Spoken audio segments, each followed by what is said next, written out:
All right. Hello, everybody. Welcome back to another edition of Slumber Party. I'm your host, Amanda Jewson, creator and founder of Baby's Best Sleep. I help your baby or your child sleep because it's awesome when they do. And when they sleep, you sleep. And when you sleep, you're awesome. So I have a great job. Today, I am showing nepotism.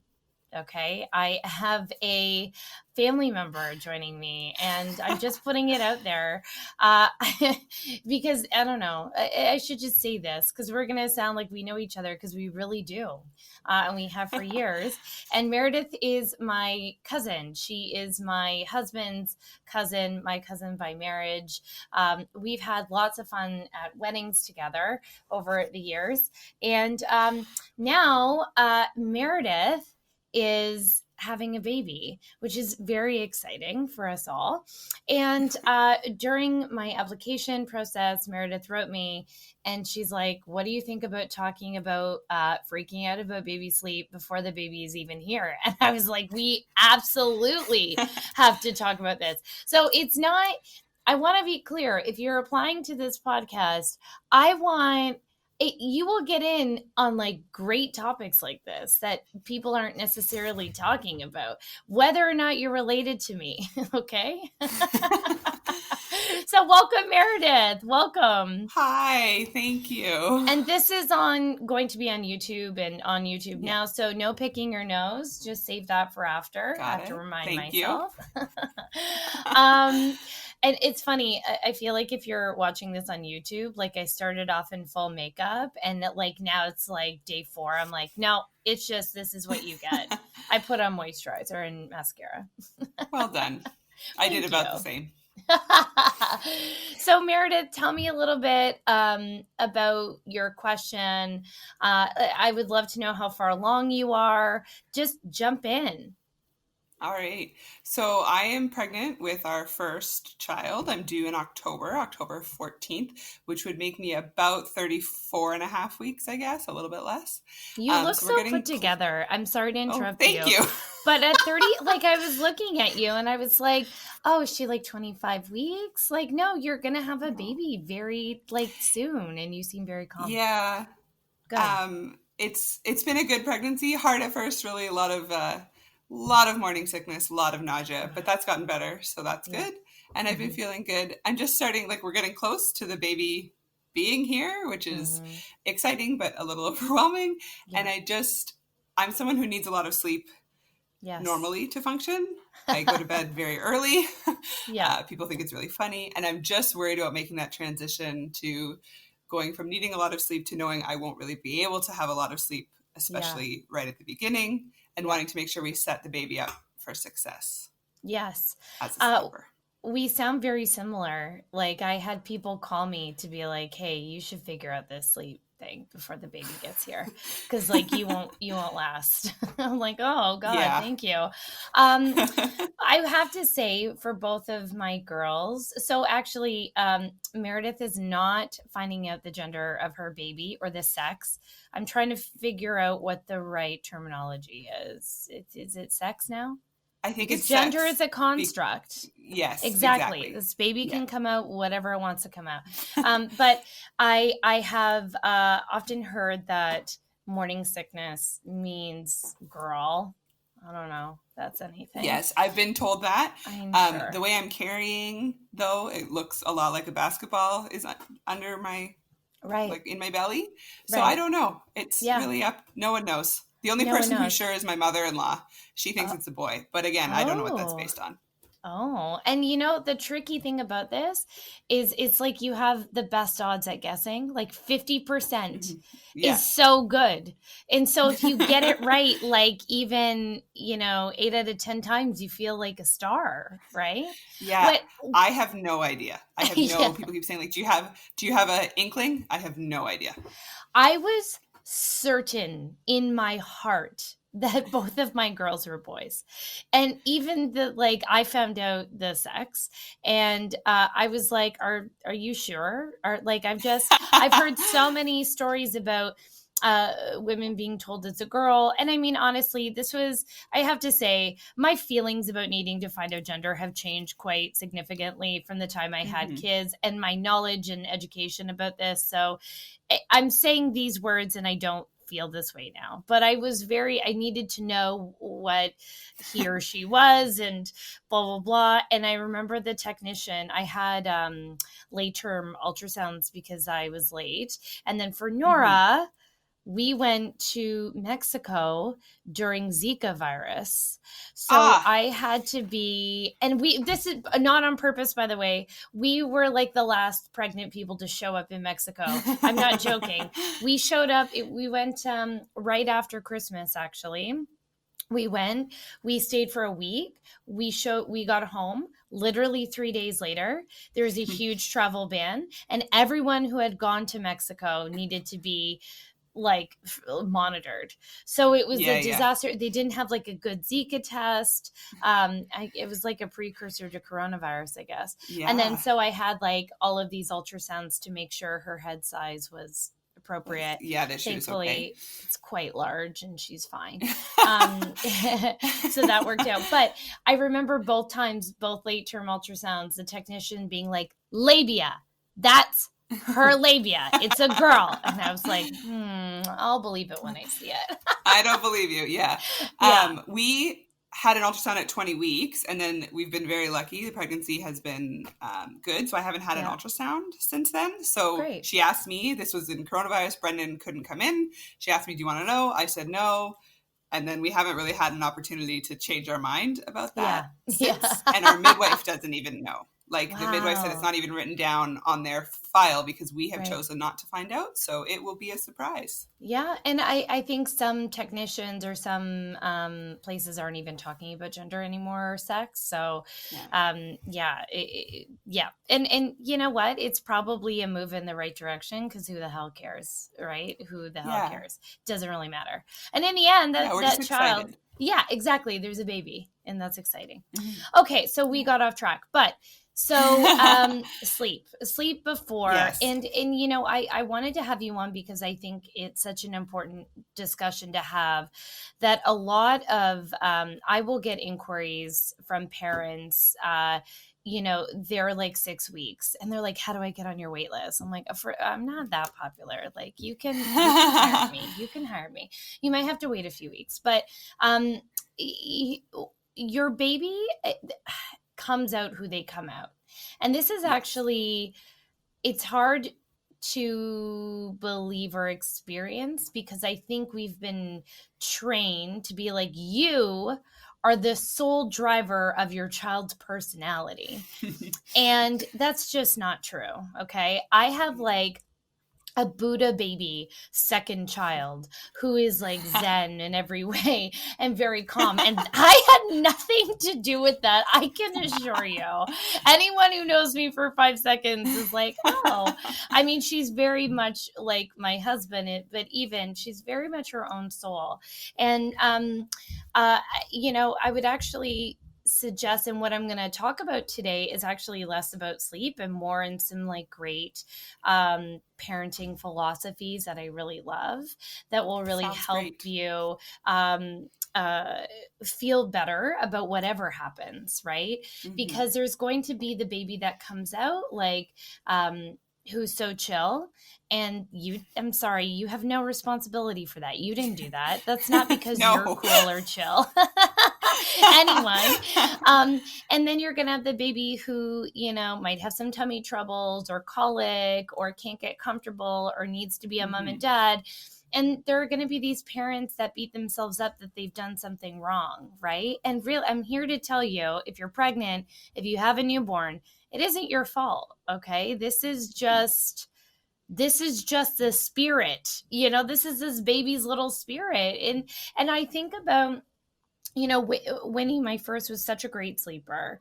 And she was, and we lucked out. But when she didn't like something, she really lets you know about it in her big feelings.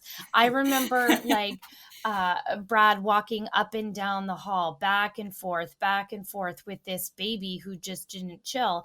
And the funny thing is, when I think back to that, I'm like, she's always been who she is. She's Mhm. always been this way. Winnie is lovely and smart and loving, but if you cross her, you better have a shield and and run. Yeah. And so That's a bit it's of a juice and trade, I think. The big feelings. yeah, We're all big yes. feelers. All the men, the women, you Yeah. all have them. They're all there. It's so great though, I have to say.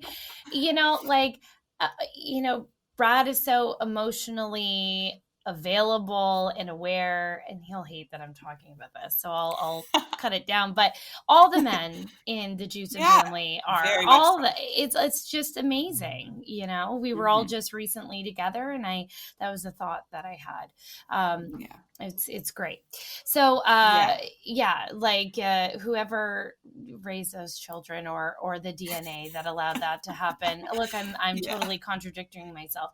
But what I will say is like kids come out who they come out. Okay. Yes. And there's going to be a whole bunch of different scenarios that we can't really control.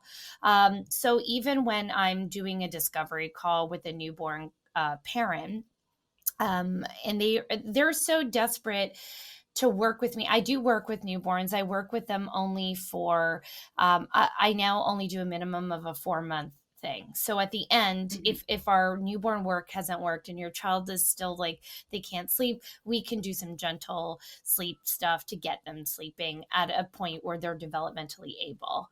But I Yes. think when people are ready to hire a consultant in their newborn phase, it's because they want me to come in and like fix it, right?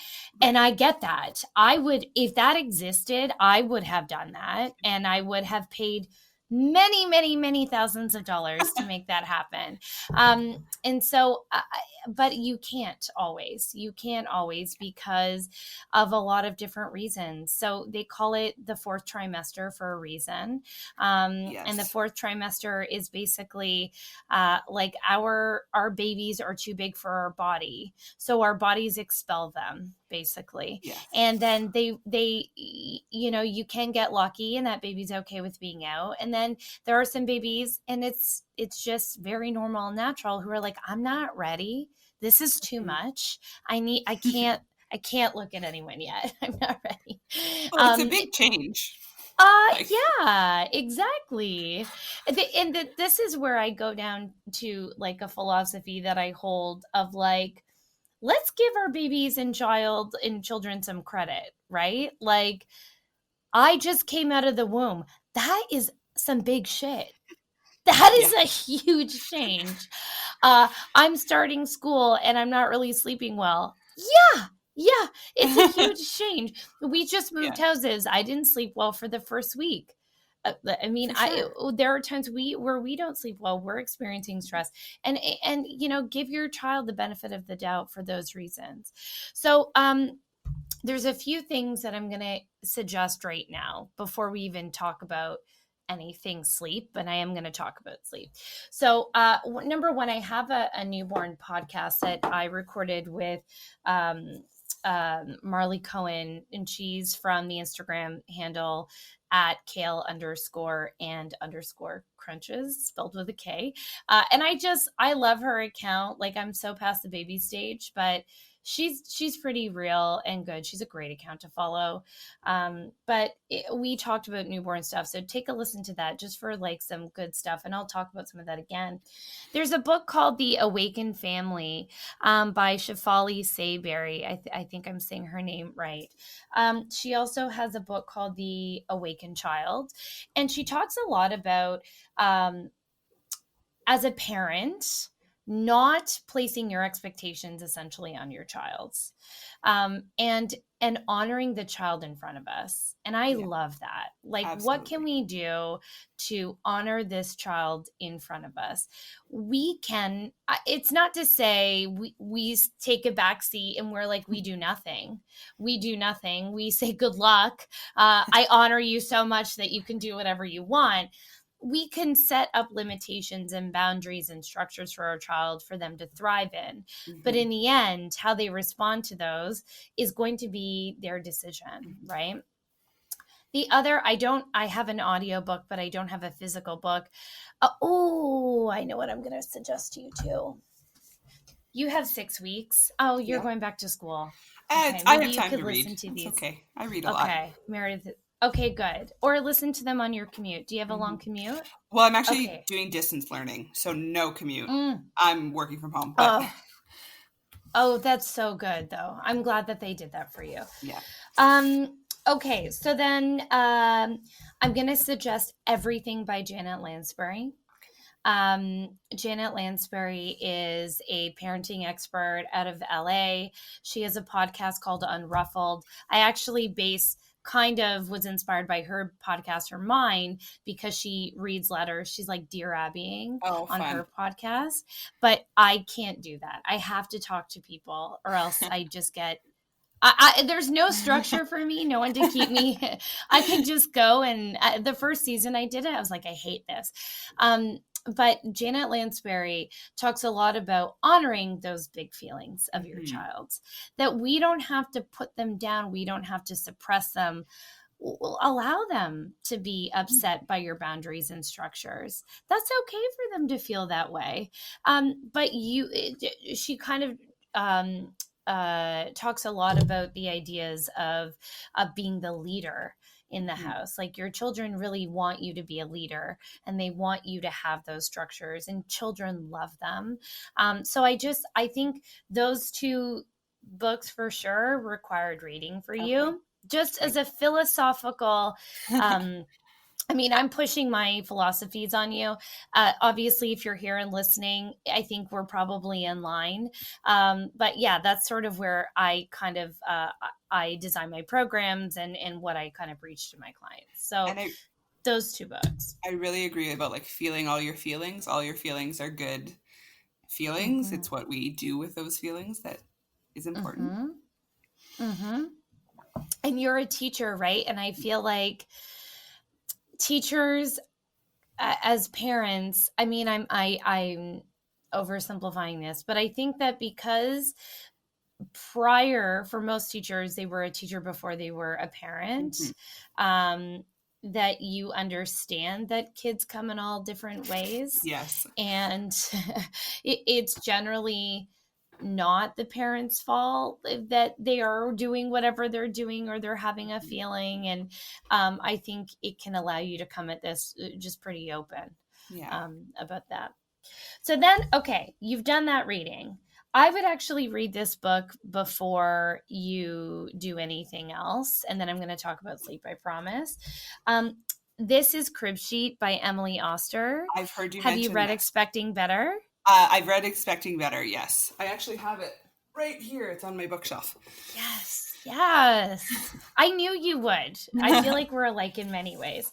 Crib Sheet is all about parenting decisions that are somewhat controversial. Breastfeeding, bottle feeding, co-sleeping, sleep training, allergies, vaccinations. Okay. And then what she does is she gives you the best research. She starts off the whole book talking about what makes a good study. And if you're not even a parent yet, or you're interested in studies, or you're interested in how media shapes narratives on research and studies, just read that only to be like, to just ask good questions, because we're on a 24-hour news cycle. The media loves to be like, a new study suggests that drinking coffee grows horns out of your head. And then you read the study, and it was like, yeah, that study used one person and they have a horn growing disorder. And well, there you go.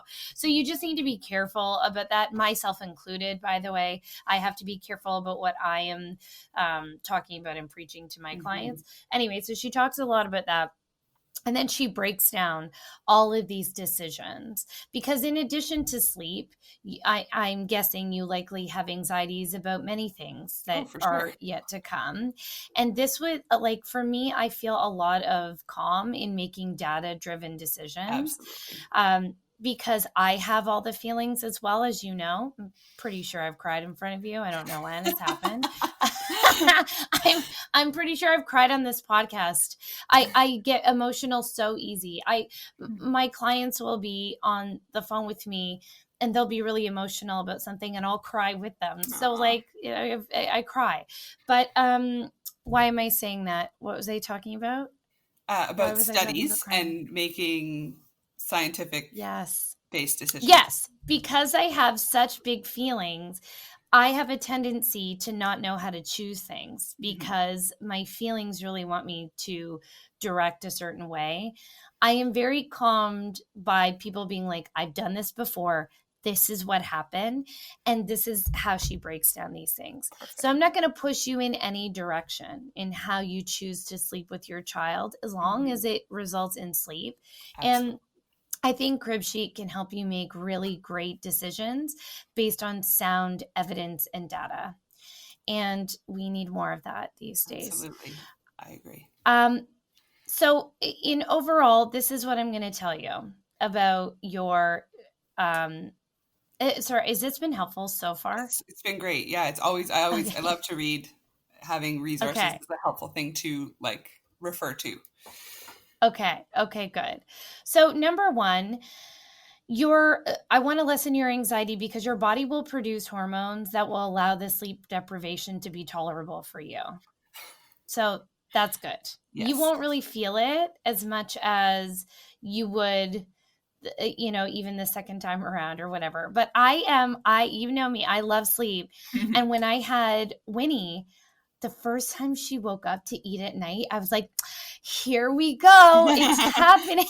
Which is crazy, but I was so excited. And you will be too, to be like, I get to feed this baby. And this is like, it's just going to be a whole host of feelings that you don't even have yet. So that's coming. You'll be able to handle this. You will. This is something that people say and never do. And it's also kind of annoying advice, but you actually have to practice resting if you can. And that might mean, like if the baby goes down, you do like put her next to you in the bassinet or in a safe sleeping position somewhere and have a nap with her. Like you have to be okay with a dirty house. If you are financially able, get a cleaner that you feel comfortable with, obviously, that is wearing a mask and being safe. Yes. Or, ask your mother-in-law or your mom, take all the help. Don't be a warrior. It's stupid. I did that. Don't do that. Yeah. It is stupid. It's first grandbaby on both sides. So I've got a mother and a mother-in-law that are both very excited to help. So good. Hopefully and you know what, you might not be ready. I wasn't ready to give my baby to someone yet. Like I remember, I think like Midge and Fred came over and they were like, look, we'll take the baby. You just go upstairs. And I went upstairs and I was like, like my eyes are wide open. I could not rest. I didn't sleep. I was so anxious. Like, what if she needs to eat? So maybe you're not ready for that. So give them tasks because people will want to help you. Yeah. Give them tasks that will help you. Make me dinner for 3 days. Make me a smoothie. I need food. I need my house cleaned. Yeah. I need you to walk my dog. Get them to help you so you can be upstairs. Okay, this is another thing that I'm going to suggest, and it's not my idea, but a good friend of mine, Lindsay, after she had her baby, her husband basically quarantined her to her room and brought everything to her. Wow. She didn't go upstairs. She didn't do anything. If you have the opportunity to just do that, it's going to be a restful time for you, a restful time for baby. It'll be really sweet and calm. Let people come to you. Don't go to people. That sounds like a Um, little baby moon, almost like a yeah. little relaxation. Yeah. Yeah, that's nice. Yeah, and there are lots of cultures who do that, and like there are cultures who like don't let the mom out of the house for 30 days so she can recover. And I'm Hmm. like, "What? Oh my God. There are mothers who go back to work Yeah. in that time." You know what I mean? Like it's so we really need to honor that a huge thing just happened to your body. So, I don't want to say sleep when the baby sleeps because someone will punch me, but rest when you can and Yeah. take help. That's what I'll Okay. say. Those are good tips. Um, yeah. And I want you to remember this, that you're not failing if you do that. You need to do that because it's sustenance. It's Hmm. physical Hmm. and emotional sustenance. Um, the yeah, so then do that. You want to make sure to so these are my two biggest pieces of advice that I did with both girls. They're amazing sleepers. You can start this day one. Okay. Get a good swaddle Okay. day one. And they might not like it. They may be like, ah, but they'll sleep better once they fall asleep because they have a significant moral reflex, a startle reflex. So Hmm. they'll fall asleep and then they do this and they wake themselves up. So if they do that, the swaddle keeps them nice and whatever. If you go on to my team member, Andrea, her Instagram is at BBS underscore ANDRIA, Andrea. She has a whole post on the 400 different swaddles she tried with her child and the I best saw one. that about were sleep Yeah. slacks were sleep slacks Yes. included in that one? Yes, I remember. Yes. Yes, Yeah. yes, yes. She's amazing. It's really funny. So go ahead and read that. There are lots, and people will be like, "What's your favorite?" I'm like, they change all the time, but I like the ones that zip up because Hmm. babies can't escape, Yes. and it babies tend to tolerate it more. Hmm. If your baby likes to be wrapped, even better, you can use something like wrappy, Hmm. but maybe have a sample of one of each before you buy a Yes. ton, and try that. So that's going to get you a good stretch. Okay. Obviously you need to practice safe swaddling, so you want to make sure that the baby's hips are loose, legs are loose, arms are tight, and that you're not overdressing, overheating, no blankets. We're not swaddling a baby and putting them on their stomach. We're not double swaddling. We have to be very careful. Hmm. You can read those guidelines online anywhere. Um, then what I want you to practice, again, this is day one. If you can, this is my asterisk. If you can, put your baby down when they're happy, Yes. around every 45 minutes to an hour. Don't put a screaming baby down. Be like, Okay. oh, are they ready for their nap? No, they are not. They're screaming at you. You want to put them down when they're cooing and they're happy, and it's been 45 minutes to an hour, and you can just pop them down and they're happy. And then if they're cool with doing that, you walk away slowly. You don't have to be there if they're happy. If they're not happy, then you pick them up again and love them up. And you just keep trying that until you get it down. But really, I did that with Nora at day one and Yeah. it was fine. Yeah. Yeah. The more we normalize it, Good. and the more that we introduce them to our bassinets and our cribs, Hmm. you pay it a lot for both. Do that. Then when all else fails, there is a product called the Snoo. I've It's seen about this on Instagram. okay, so I'll talk. I have to talk about it. Um, you will have to sleep train after using it, but if it gets you sleep for 3 to 4 months, I don't know. It might be worth it, and you can resell it, or you maybe even actually at this point be able to find it used for a lower Hmm. price. New, it's about I think 14.99 plus tax, so that's a lot of money. I understand that, but I've heard wonderful things about it. It swaddles babies safely, and it basically replicates a parent, Hmm. shushing, rocking. Dr. Harvey Karp, this is I've showed this book on another podcast. Here you go. This is the happiest baby on the block. This is a great book for newborns. I like this book for newborns. You may want to pick it up. You may not. I'm giving you the 411 here. But he talks about how we don't have the village anymore. Mm-hmm. We don't have a village. This is what we're missing. And I totally agree. What we do with newborns is like inhuman. It's wild that we can do it.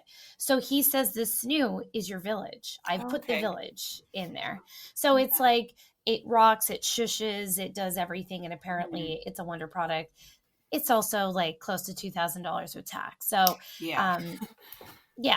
And you will have to sleep train after. So pluses and minuses. But honestly, I am a huge fan of like doing what works best for the parent, because when you're well, the baby is well. Yeah. So my overarching advice for you that took me exactly 30 minutes to say is save yourself first in all situations. And you'll be okay. Yeah. Like I know just what I know about myself, that I'm not my best teacher, my best wife when I'm tired. And so that was some of the anxiety about how am I going to be a good mom if I'm signing up to be tired for 4 months. So this is helpful. You'll be great. It will be. You know what? I did it and I can't believe I did it. And I think a lot of people can't believe I did it, but it is also no surprise that I'm a sleep consultant, but you can do it. You can totally do it. And if you can't, there's so many resources now. And we're also at a point where it's really okay to say, hey, I'm struggling. So halt. What can we do? Who can give me $2,000 for a snoo? I actually, when we were talking about what to get you for your like gift, right? I was like, snow. And I think everybody around me was like, we don't know what that is. But I'm like, I'm telling you, she'll want this. That would be a very generous gift. I don't think necessary.